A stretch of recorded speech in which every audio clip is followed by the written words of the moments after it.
All right, Shalom Israel. I'd like to give all praises, honor, and glory to Yahweh, Ba'ashem Yahushai, double honors to the apostles and the elders of Great Millstone, and Shalom to Lekman out there doing this work of faith and labor of love, truth, sincerity. I just wanted to come with this quick piece of edification, in reference to this article I have about Titus's death. All right, now this article, what I'm getting into, what I'm going to read, this is the way that Titus actually died, but in this account, this is some things that plagued him, or that supposedly had plagued him up until his death. All right, that I'm going to read upon, which goes to furthermore show that the so-called white man of today is Esau, Edom. All right, so with that, just get into this in couple quick scriptures and I'll end this. All right, so this is from Chabad.org. This is about Titus's death, and it reads: Our sages tell us when Titus was traveling back to Rome on a ship with the Jewish captives and the vessels of the Holy Temple, a storm at sea threatened to drown him. He said, "It seems that the God of these people," meaning what, the God of the Hebrews, "only has power over water. When Pharaoh came, he drowned them in water. When Sisera came, he drowned him in water. Now he is about to drown me in water. If he wants to show his strength, let him come onto dry land and fight with me there." Now, he's speaking on these different accounts of how Yahweh Ba'ashem Yahushai has delivered us, and he said what? It seems like the God of the Hebrews, only the God of the water, let him come on dry land and fight with me there. That's the pride of the so-called white man. And, he's speaking upon these things in these different accounts because, as I brought out recently, these heathen, they always knew of the ancient accounts, the ancient stories and things that the Most High, Yahweh Ba'ashem Yahushai, made happen into these other nations. Just a quick example of that, Esther 6 and 13. And Haman told Zeresh, his wife, and all his friends everything that had befallen him. This was a Haman tried to, cast lots upon, he cast lots upon Israel, and, was setting Israel up for the kill. But it wound up, things starting to fold back the other way, and Haman was taken out of favor. Mordecai was uplifted, through the spirit of Yahweh Ba'ashem Yahushai. So it says, and Haman told Zeresh, his wife, and all his friends everything that had befallen him. Then said his wise men and Zeresh, his wife, unto him, if Mordecai be of the seed of the Jews, before whom thou hast begun to fall, thou shalt not prevail against him, but thou shalt surely fall before him. Why? Because, the other nations, they always knew, when the Most High had set something up or had deigned for Israel to come up out of, whatever condition they were in, that we were always prosperous, man, because of the old tales that they heard, of which Titus was getting into in this account, speaking upon what Pharaoh and with Egypt and the time of Sisera, and I was dealing with the Canaanites, So the other nations, they always knew how Yahweh Ba'ashem Yahushai pull us out of different captivities and different situations.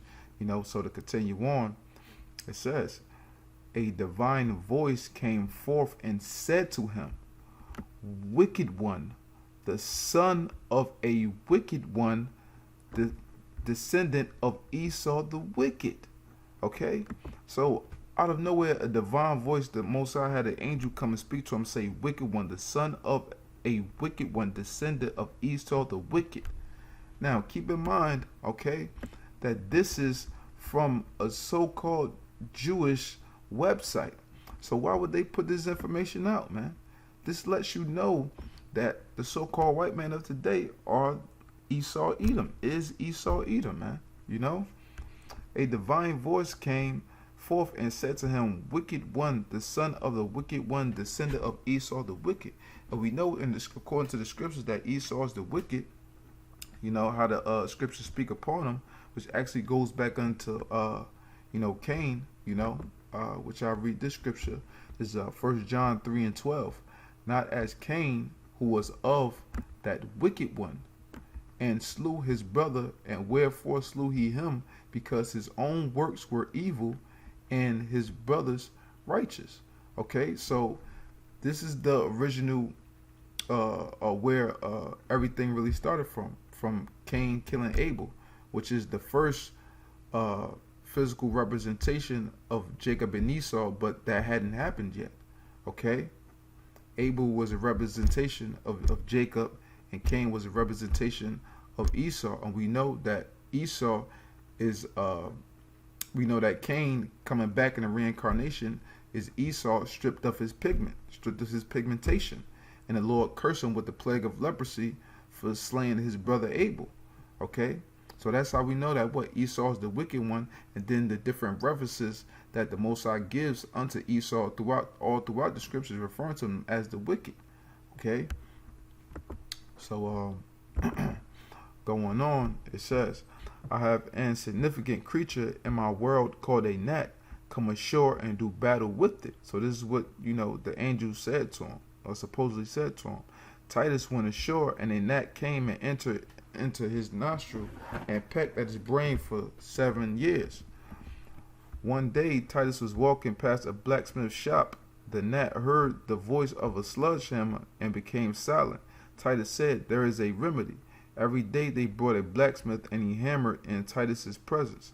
To a gentle blacksmith he would give a handsome stipend, but to a Jew he would say, it is sufficient that you see your enemy suffering. For 30 days they brought smiths to hammer in Titus's presence.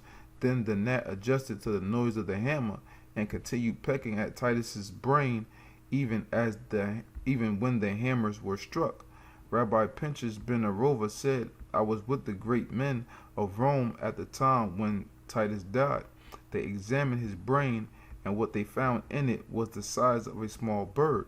As Titus lay dying, he instructed his servants, burn me and scatter my ashes over the 7 seas, so that the God of the Jews cannot find me and bring me to judgment. Now, as I said in the beginning, this isn't the way that Titus died, but this is, supposedly had happened that led up to, his death.